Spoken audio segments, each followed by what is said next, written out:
Now, I want you to wear your thinking cap and watch this particular video. I want to run a commentary on that because of different countries in the continent of Africa. Number one debtor in Nigeria is Aliko Dangote. He's the wealthiest man in Africa. If you want to know the number one debtor in the world, it's in the United States of America. And you call them the richest country of the world. As you admire them and believe all of those things, it's all credit. It's all about credit. So you should leverage on loan. But the thing is that you have to have a good structure that will support that loan so that your creditors will have confidence to continue to lend you money. When I started business, I started with a capital of 200 naira with my senior brother. And within 6 months, we differed in ideology and broke out. And the capital I had when I broke out with my brother is 316 naira. I went to African Continental Bank to borrow money. So the first loan I went to ask an African Continental Bank was for 1,000 naira. They told me I have to turn over, that my turnover has to be big before they give me money. I told the manager he should give me loan. I also turn over and he will see I'm doing well. So African Continental Bank loaned me 1,000 naira. Now, you have listened to what Mr. Koschari said in the video. And before I go on to say what I wanted to say, I'd like to say one or two things which were said by some young people in the comment section of that particular video. And I'm just going to say two. One of them said, Oga Biko, no they make noise. In other words, he's saying, Oga, stop making noise. And one of them again says something like, Coach Charis, you know well. What that means is, Coach Charis, you are insane. And you can go on and see in the screen, you can see some of them right there. The whole idea is the fact that most of our young people have lost respect for their elders. That's the first one. Secondly, they do not have the mental articulation to think through an issue or an opinion when they hear it, diagnose it through thinking faculty before they can arrive to innovative judgment.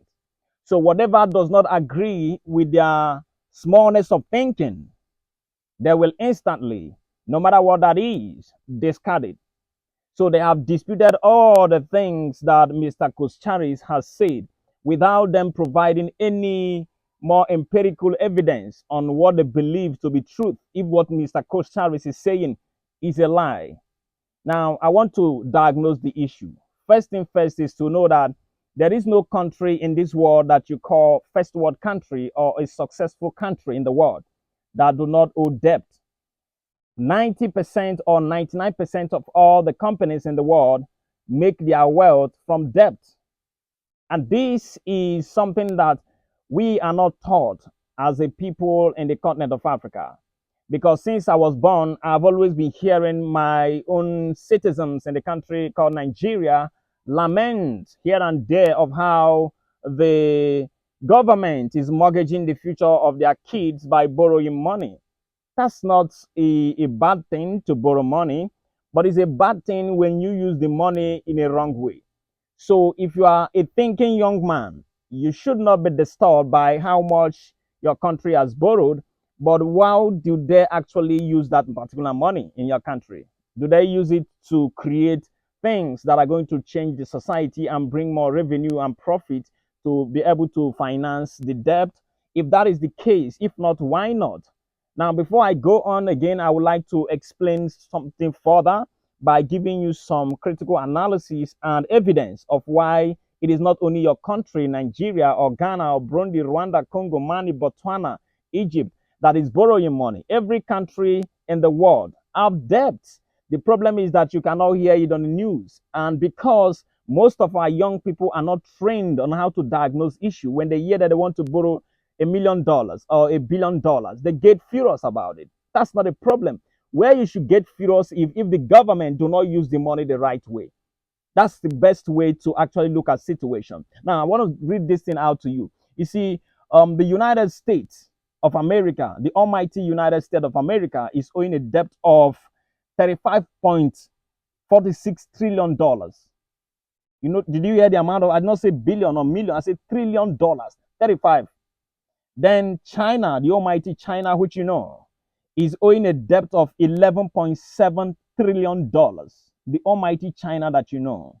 Then Germany The almighty Germany, is owing $2.7 trillion. Then Japan, the almighty Japan, which is owing $9.2 trillion.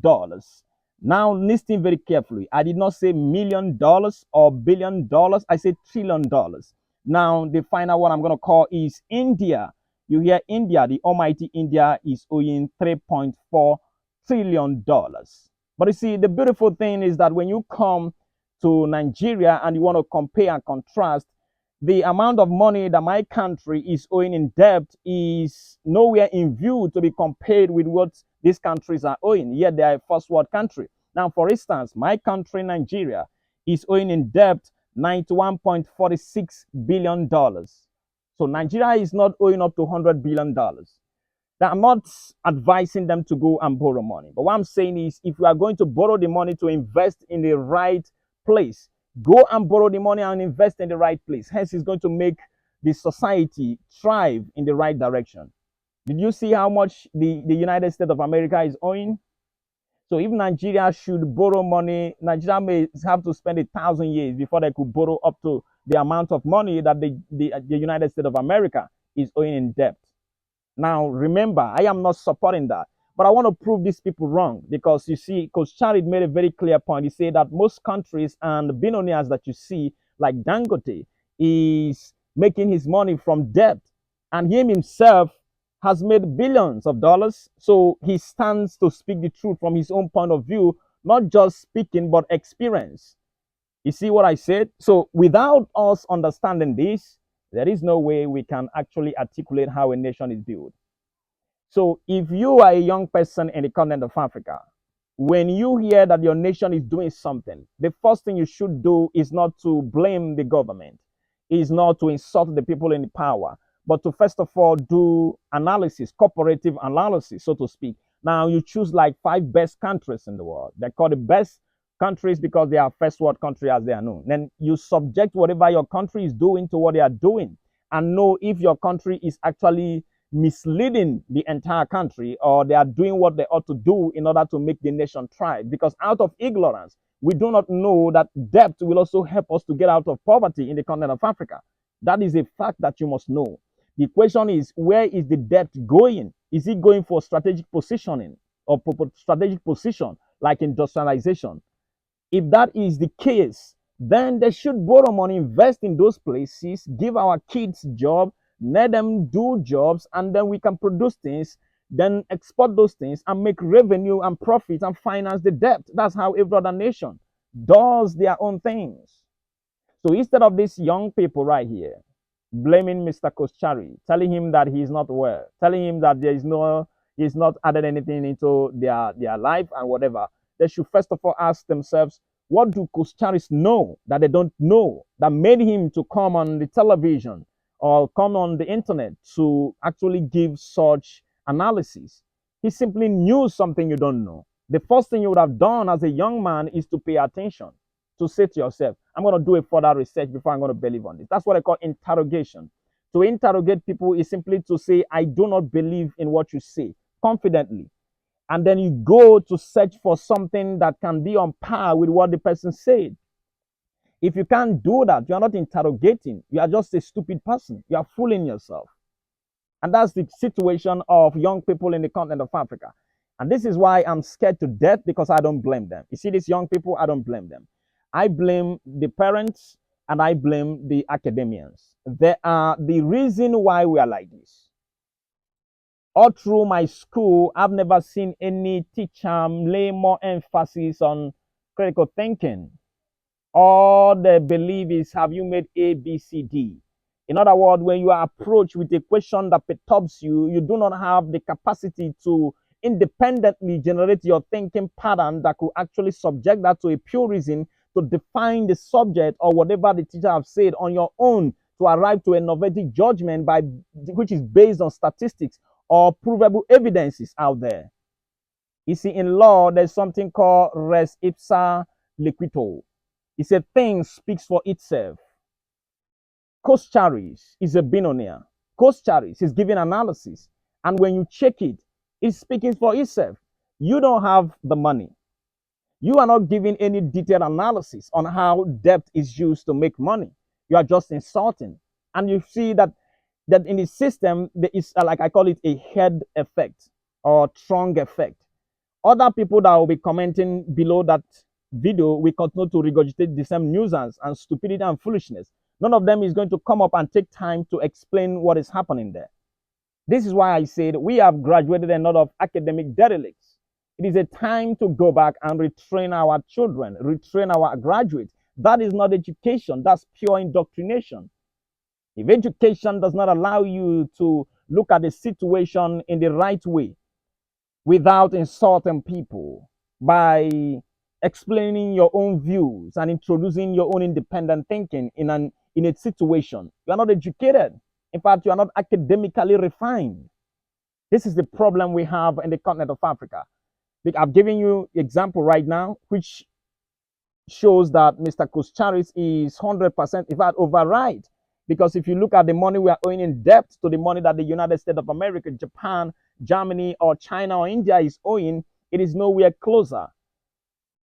And because of this, I've seen a lot of bulls on the internet that President Ahmad Tinubu is submitting some files for the House of Assembly to approve another, I think, $21 billion for Nigerians. The problem is not signing the bill. The problem is not about getting it known. The problem should be, are we holding them accountable to what are going to use that money for? It is not about borrowing. Borrowing, we must continue to borrow. You must know that. You can't dodge it. And I've shown you the example. But what we want is when you borrow, you use it for something that is going to affect at least the per capita GDP of your nation, like building industry, infrastructures.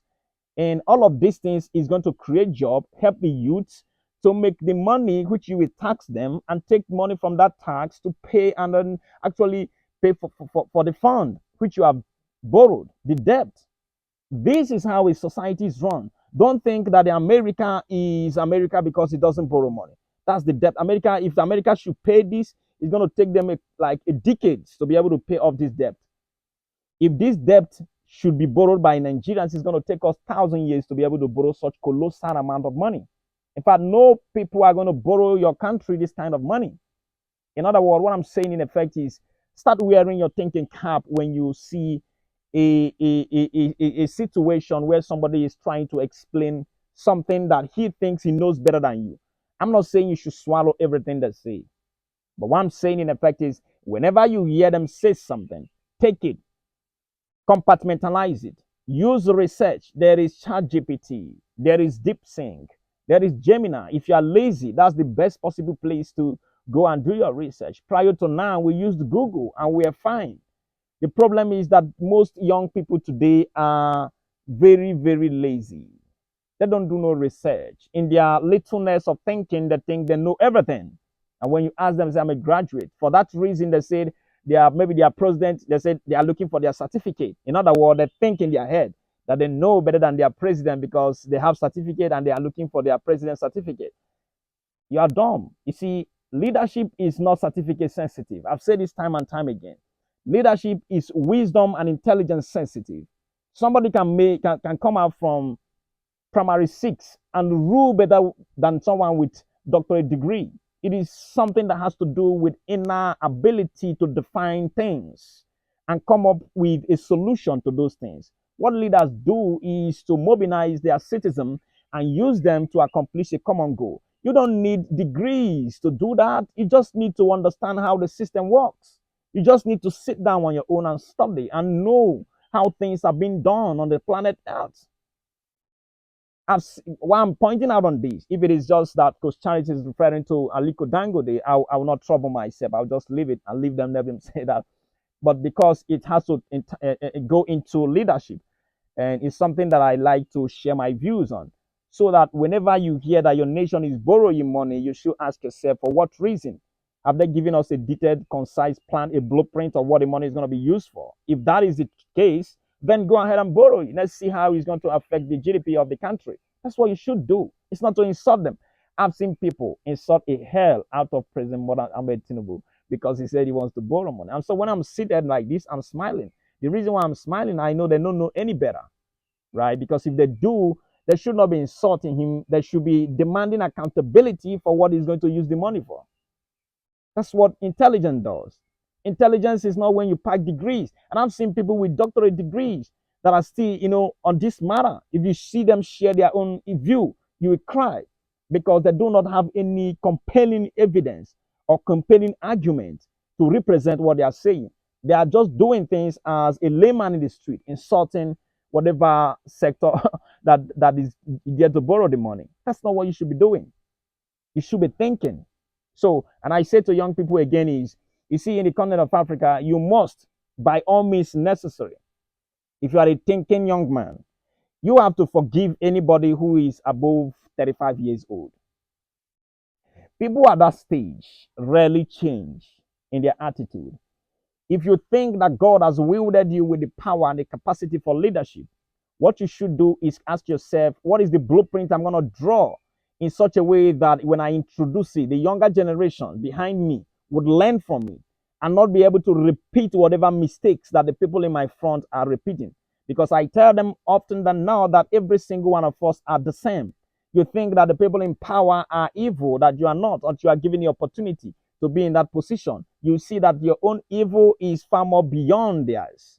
It is just that you have been placed in a position that doesn't allow you to exercise your own nuisance. You believe you are better. How we know you are better is what you are doing right now, what you're saying, your impact to the society. If you're not impacting society, despite the fact that you're poor, even if they make you a trillionaire, make you a president, you are still not going to impact the society. This is a fact that most of us have failed to understand. So go right now and then start to study political economy. Study how nations are developed. Study companies like Google, like Apple. They are worth trillions of dollars, and study them deeply and find out that most of them owe debt. You must understand how wealth are generated. And this is where rich people as well in this part of the world plays it like what I call superstitious mentality. When you ask them, how did you make your money? They said, God that did it. No, God didn't do it because God doesn't have bank. And devil didn't do it. Devil didn't have bank. You just understood some principles and you were opportune enough to be in the right place at the right time with the right skills. That's what made you rich. So you must be able to explain this to the younger generation of Africa so that they don't go about fooling themselves. This is the reason that they focus mainly on flashy things. When people are buying cars and all of those things, what they want to own it, but they don't know how to generate the wealth to own it. In other words, they don't have the skills and the knowledge required to own those toys. Those are the things that our academics should be nurturing our kids to be able to do. Is it taking us 1,000 years to do this? I don't know what to say again, but so far, so long, we are doing all of this thing this way, we are not going to thrive. It is the youths of every generation that builds the country and the continent. It is not old people. And it is those who are willing to forgive their old people and decide to take a different route and approach whatever situation that has before their country in seeing that they leave them out of poverty that are true leaders and they are the true thinkers and not the people who go about verbally abusing other people, but devising strategies on what to do. Go and study how other nations develop. And when you do this perfectly, you will see that most of the things they are doing is not necessarily wrong. The problem is the decision they are making. Their institution is more or less like extractive. If it is inclusive institution, when they borrow, you see the effect. You don't want to complain. You just need to understand all of these things. But when you don't understand it, you are a problem to yourself and to the society in general. As a young man, as a young woman out there, what I want you to do is to be a thinking entity so that you can separate yourself from animals. What separates us from animal is ability to reason, to think critically. All my life, like actually, I've always been longing for all of these things, but there was a time I was clueless as well. Don't assume that I decided that I was born this way, right? It's just I was in quest to know. It is the quest to know that unveils how reality of existence functions for you. So when you understand this, when you see this kind of stuff, you don't go about insulting someone like Coach Charis. But you first of all ask yourself, is he saying the right thing? You go and research. If it is true, you keep your mouth shut. Because I tell people that evidence silences argument. If you knew this, you wouldn't type that. If those young people knew this, they would not respond to Coach Charis that way. The reason why they responded that way is because they are ignorant of what Coach Charis is discussing. And that's what education does. Education exposes you to so many things in the world. That's why I blame our school system. I'm sorry, but I'm going to say it time and time again. Be able to teach these kids that education, the way it is given in school, you can't necessarily be educated in school. You are academically trained, given a certificate. Now, the moment you are out of the gate, that's when your education starts. That's when you go to library. That's when you go to the laboratory. That's when you go to bookshops to buy things on your own. That's when you have the sense of destiny and purpose of what you are here to do. You know the materials that you need to pay attention in studying. You know the ones not to pay attention. Without this clear perspective, there is no way we are going to build Africa. 90% of our graduates never picked up books to read again. They don't go to seminar or workshops. They don't, do more certifications. 90% of them. That's why they are fooling themselves like this. A well-articulated people don't respond this way. You don't ask yourself, why is it that most American citizens don't respond this way, even though they are owing this colossal amount of money? The Chinese are hailing their country. They are owing 11.7 trillion dollars. The economy is growing. You need to think. You need to think. Thinking maketh a man. There is nothing I can say again on this particular issue. I just wanted to share this brief idea, which I know that if you pay attention, the next time you see such videos, you first of all have to say to yourself, stop, go and then cross-check. And I will compel you to always interrogate. It is good they disagree with Mr. Kustaris. The problem is that they did not disagree based on knowledge. They disagreed based on ignorance. They are insulting him. If they said you are wrong, this country have done it. This company have done it. And this is the statistics. This is the data.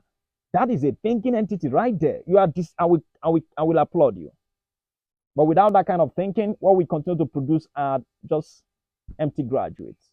That's why the nation is the way it is. You think it is because these guys are taking resources and no, it is because we ourselves independently are not contributing anything worthwhile to the society. When we do, the society will take a new shape. Most of the rich countries you see in the world probably don't have as much resources as you have. The Japanese came out from war in the 70s and devastated with little or no resources. Now look at where they are.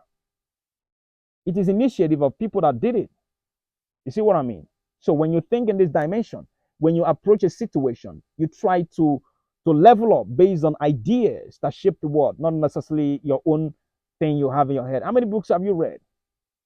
Before you have a commentary on issue, you might have read a couple of books on that particular issue. When it comes to law, I rarely share my views on that because I know I've read some couple of things in law, but it's not a place that I've sold myself to. But I know places that I share my view, right? That's because you need to be intelligent. You don't need to be a fool.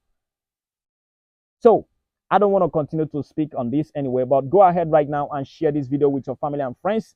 And don't forget that I remain Captain Africa. Ad Astra.